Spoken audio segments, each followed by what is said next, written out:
Bismillahirrahmanirrahim. Assalamualaikum warahmatullahi wabarakatuh. Waalaikumsalam warahmatullahi wabarakatuh.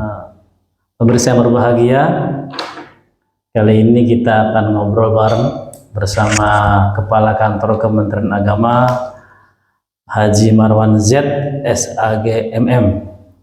Mungkin insya Allah dalam waktu dekat proses doktoral, betul gitu Pak Haji? Insya Allah, mohon doanya kita semua. Mudah-mudahan tercapai ya, dokter amin. Kita. Amin. Amin. Kali ini kita akan bersama-sama ngobrol, berdiskusi berkaitan dengan apa sih peran Kementerian Agama dalam penanganan stunting di Kota Subuh Salam. Kita pahami dan kita tahu bahwa stunting ini adalah tugas kita bersama. Sebagaimana pemerintah pusat juga telah menjadi kerjaan bagi kita semuanya, sudah menjadi fokus dalam penanganan stunting untuk tercapainya generasi emas di tahun 2045. Maka kali ini kita akan mendengarkan apa saja peran yang telah atau akan dilakukan oleh Kementerian Agama Kota Subuh Salam dalam penanganan stunting. Yang mau disampaikan di awal-awal ini. Baik, terima kasih. Assalamualaikum warahmatullahi wabarakatuh. Waalaikumsalam warahmatullahi wabarakatuh.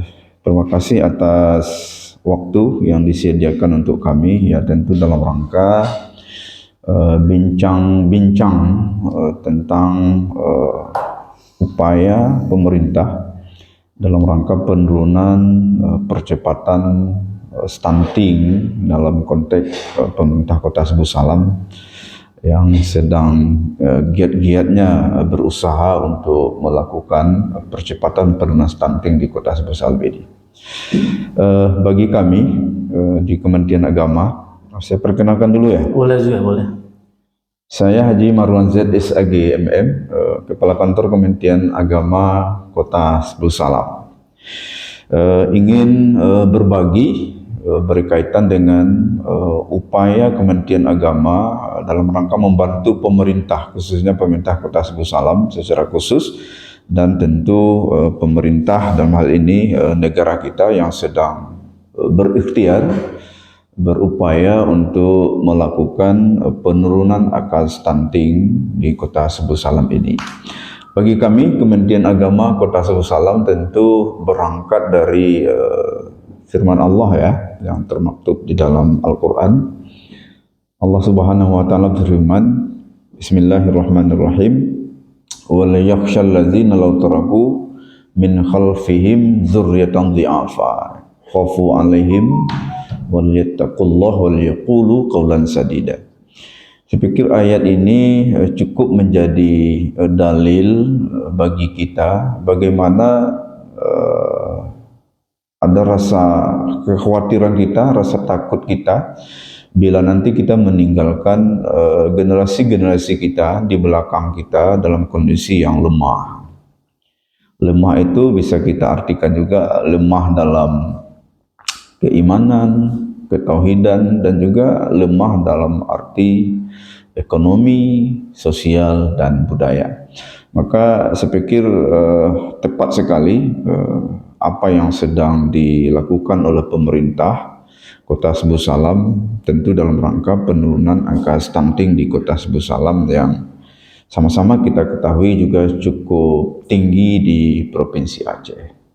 Dalam konteks tugas dan fungsi, kami Kementerian Agama tentu juga tidak terlepas dari pemerintah Kota Subuh Salam bersama-sama melakukan usaha ikhtiar menurunkan angka stunting sesuai dengan tugas dan fungsi kami di Kementerian Agama. Apa yang kami lakukan? Pertama, di Kementerian Agama itu setiap bulan kita melakukan bimbingan calon Pengantin. pengantin yang kita kenal dengan SUS Catin. Sus apa? Sus. SUS Catin, kursus calon Oh, pengantin. kursus. Yang kata sus catin, Ya, kursus SUS pengantin. Catin, kursus Namanya calon sus pengantin. cantin. Ya. Kursus pengantin gitu lah. Atau yang lebih kita mudah mengingatnya adalah BIMWIN, bimbingan perkawinan. Oh, BIMWIN. BIMWIN, bimbingan perkawinan. Jadi ini kita lakukan baik itu dalam bentuk BIMWIN mandiri maupun kita lakukan dalam bentuk langsung di kantor Kementerian Agama Kota Sebut Salam.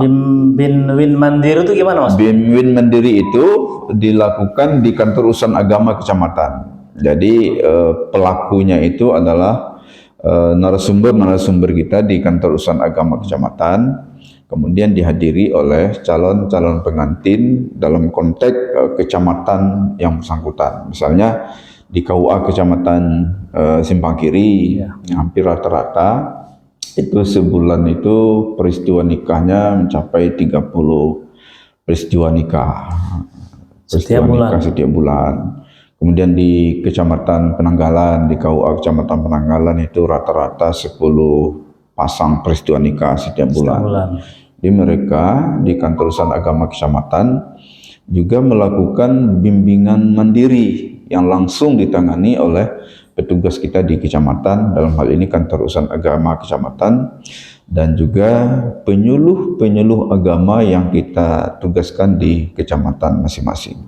Mereka berkolaborasi lalu menyampaikanlah pesan-pesan bagaimana pencegahan stunting itu di kecamatan Simpang Kiri, Penanggalan, kemudian Standaulat, Langkip, dan Rundeng. Berarti bimbingannya termasuk rutin ya? Ya, rutin dilakukan. Jadi, setiap ada bimbingan perkawinan, materi-materi tentang stunting, reproduksi, kemudian pola makan yang sehat, itu kita lakukan penyampaian materi. Untuk narasumber selain dari pihak Kementerian Agama, ada juga dari pihak lain dari kesehatan atau KB gitu?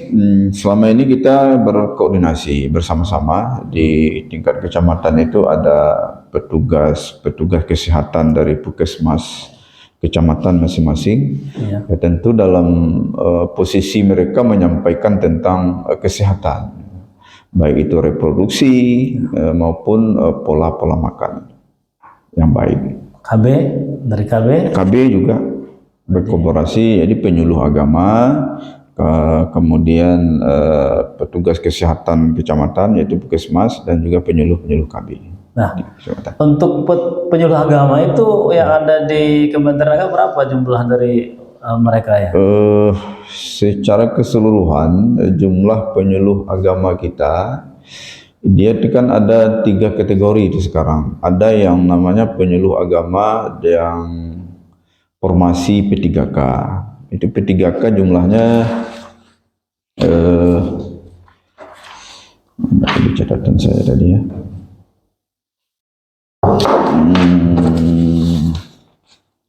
Kalau P3K itu ada 6 orang. P3K 6 orang. Kemudian yang non PNS itu ada 29 orang.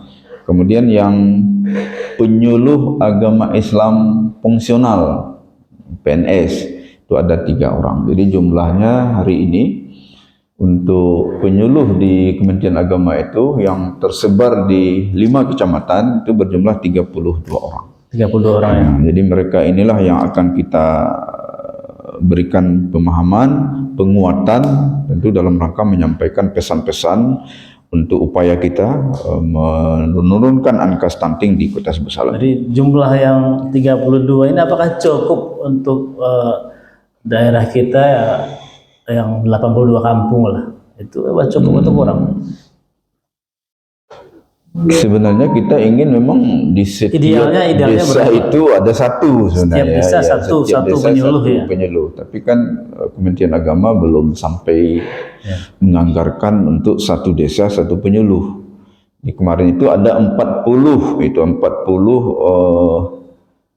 penyuluh agama kita Yang hari ini mereka yang sudah lulus P3K, ada yang sudah lulus PNS, makanya hari ini tinggal 32 lagi. Dan ada 6 orang, 8 orang yang mengundurkan diri, sudah pindah dan sebagainya. Kalau berarti tugas-tugas penyuluh ini, satu penyuluh berapa desa ada biasanya?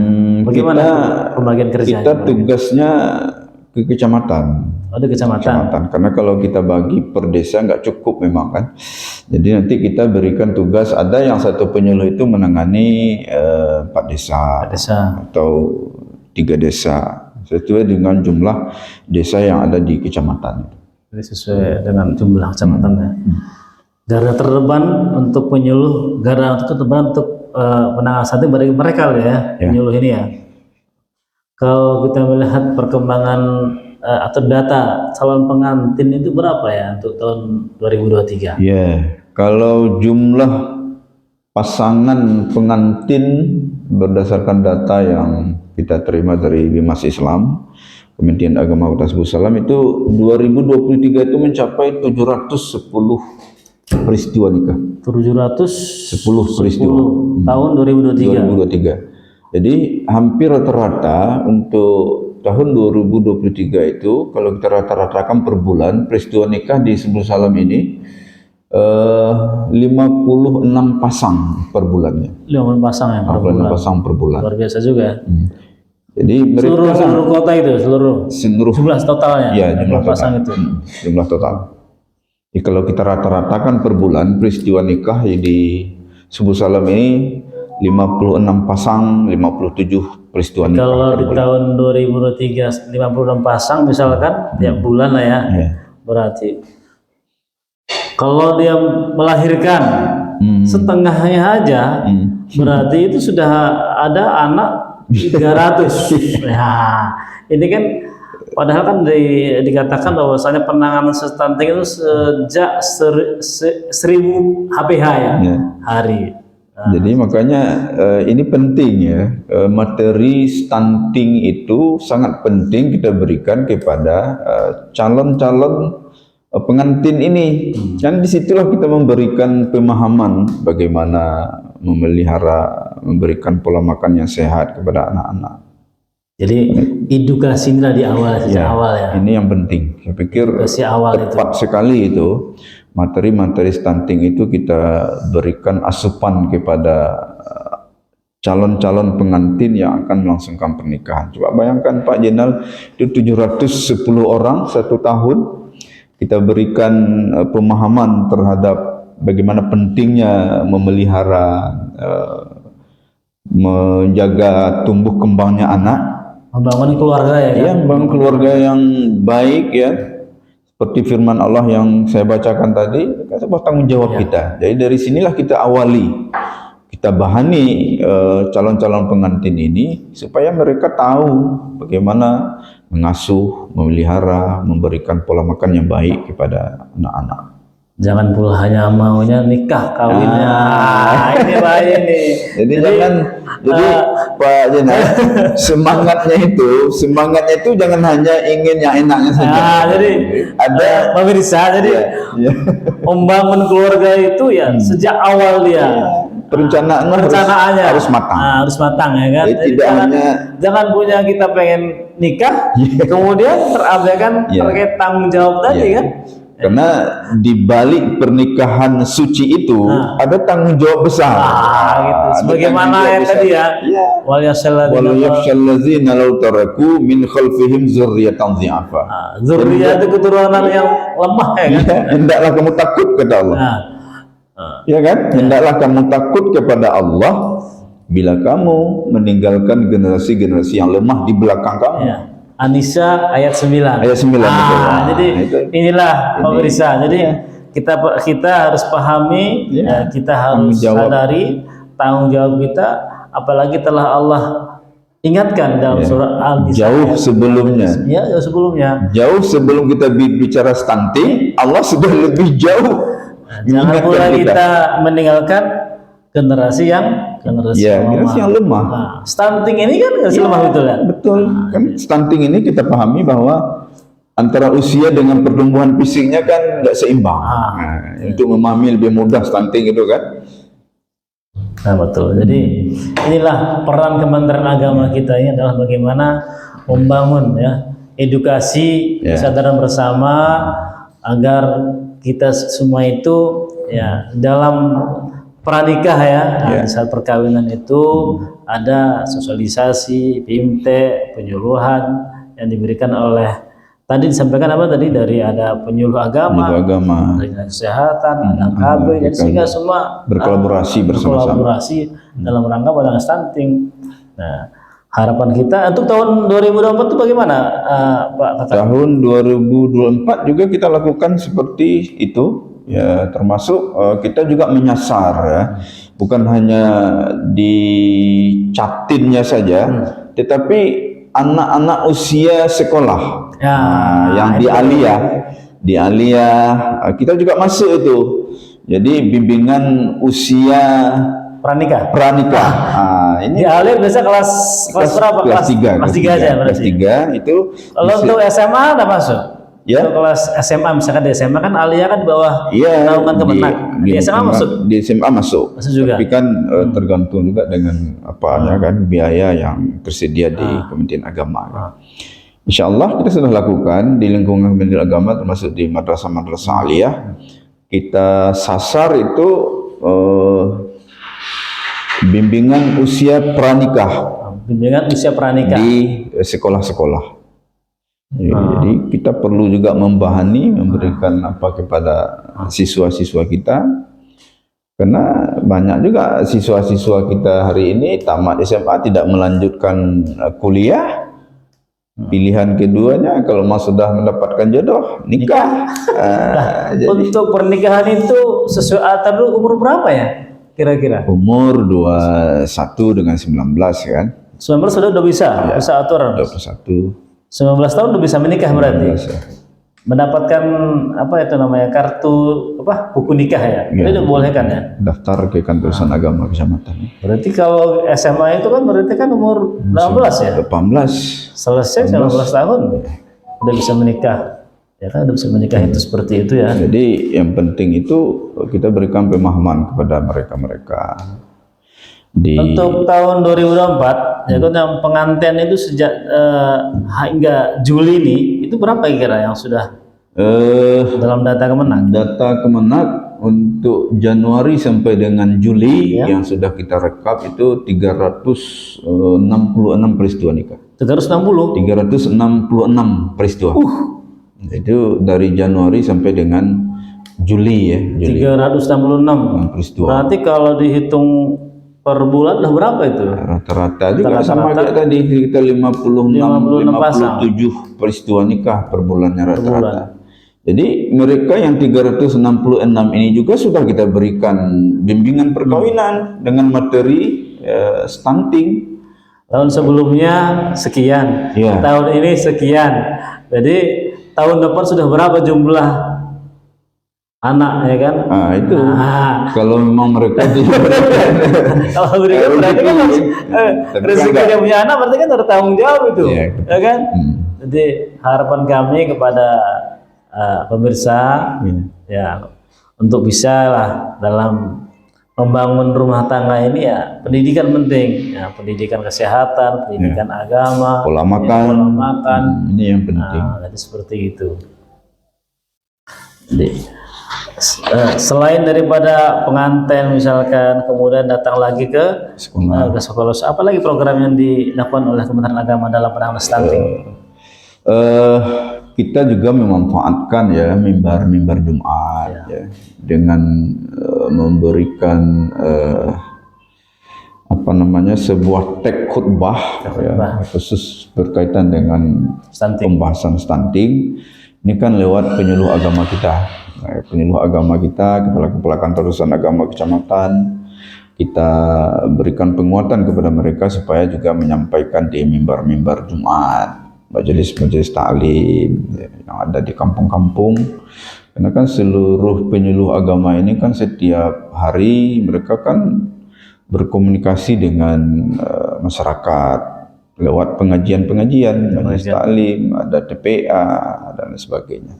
Itu kita berikan juga. Wirid ya, wirid. Ya, majelis taklim, penyuluh agama ya kan. wirid Yasin. Ya. Ketika mereka nanti diminta atau tidak diminta untuk melakukan penyuluhan, kita sudah berikan. Berarti kalau misalkan penyuluh kita agama. minta sama penyuluh agama misalkan di wirid kita misalnya, mereka mau tuh ya. Oh, siap, betul, siap nanti. Berarti yang punya wirid-wirid undang saja penyuluh agama. Penyuluh agama di Kementerian Agama. Di Kementerian Agama.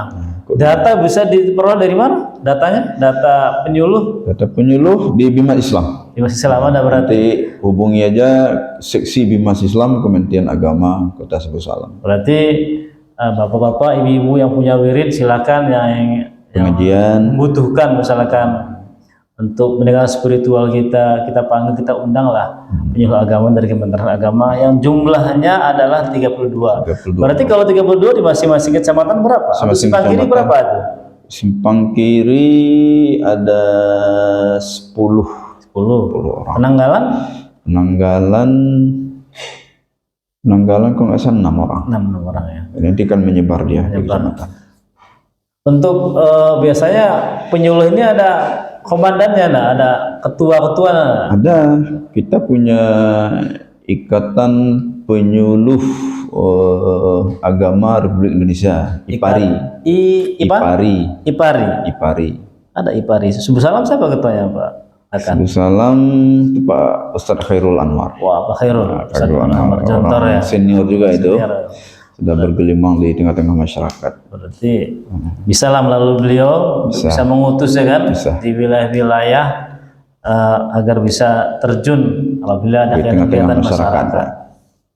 Pemirsa yang berbahagia, tentu kita telah mengetahui apa sih peran Kementerian Agama dalam penanganan stunting dari sejak dia di awal pranikah sudah ada Jatin, kemudian juga ada di sekolah-sekolah, kemudian juga ada di memanfaatkan mimbar Jumat. Kemudian ada lagi nggak? Ada.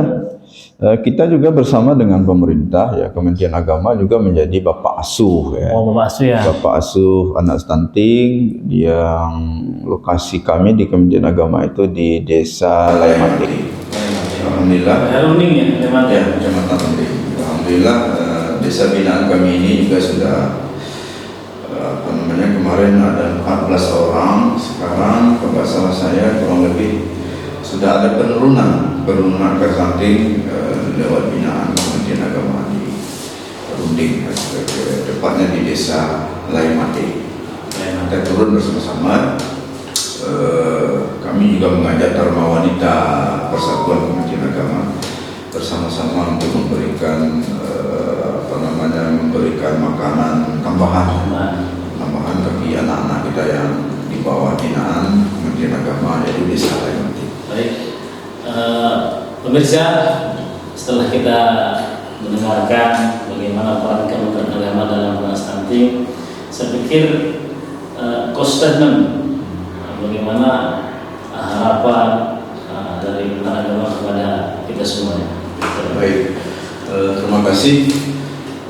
Seperti dari awal kami menyampaikan bahwa usaha ikhtiar kita menurunkan angka stunting di Kota Sebut Salam ini ya tidak terlepas dari tanggung jawab kita bersama. Kementerian Agama, kemudian pemerintah kota tidak bisa berjalan sendiri-sendiri, tapi ketika komitmen bersama Kementerian Agama dan lembaga lintas sektoral bersama-sama dengan pemerintah Kota Sebut Salam berkolaborasi, saya yakin bahwa upaya ikhtiar kita menurunkan angka stunting di Kota Sebut Salam ini bisa terwujud. Saya juga sedang menyelesaikan studi S3 saya, dan saya juga mengangkat judul disertasi saya itu berkaitan dengan pencegahan dan penanggulangan stunting dilihat dari sisi nilai-nilai pendidikan Islam. Nah, kenapa ini penting? Saya berpikir bahwa barangkali ya, sesuai dengan penelitian-penelitian yang dilakukan, kita juga melihat pemahaman pengetahuan masyarakat di desa-desa itu berkaitan dengan bagaimana pengetahuannya memberikan ASI yang baik, bagaimana pengetahuannya memberikan pola makan yang baik. Kalau tidak itu dipahami berdasarkan nilai-nilai pendidikan, saya pikir upaya-upaya kita juga sulit barangkali. Tapi ketika kita memberikan pemahaman tentang bagaimana nilai-nilai pendidikan dalam rangka melakukan pencegahan nilai-nilai stunting, angka-angka stunting di Kota Sebut Salam ini, tentu kita mencoba melihat dari sisi pencegahan penanggulangan stunting berdasarkan nilai-nilai pendidikan Islam. Jadi ini yang sedang saya tulis ini, saya tulis. Tentu ikhtiar kita di samping melakukan ikhtiar dari sisi pola makan dan segala macam, tentu saya melihat dari bagaimana penting juga memahami, memberikan edukasi kepada masyarakat di Kota Sebut Salam ini berkaitan dengan nilai-nilai pendidikan, berkaitan dengan stunting. Semoga doktoral cepat tercapai. Amin, amin, amin, amin. Kita pun akhirnya bisa ya menyaksikan tambahan dokter di Kota Sebut Salam. Amin, amin, amin. Insyaallah. Pemirsa berbahagia, mudah-mudahan kita sama-sama memahami apa yang disampaikan oleh narasumber kita hari ini. Semoga kita bersama semuanya untuk bisa memanfaatkan. Edukasi itu penting, jadi peran Kementerian Agama demikian. Mari kita dukung. Semoga semua kita bertanggung jawab semua dalam rangka berkolaborasi dalam rangka penanganan stunting di Kota Sebut Salam. Demikian, Assalamualaikum warahmatullahi wabarakatuh.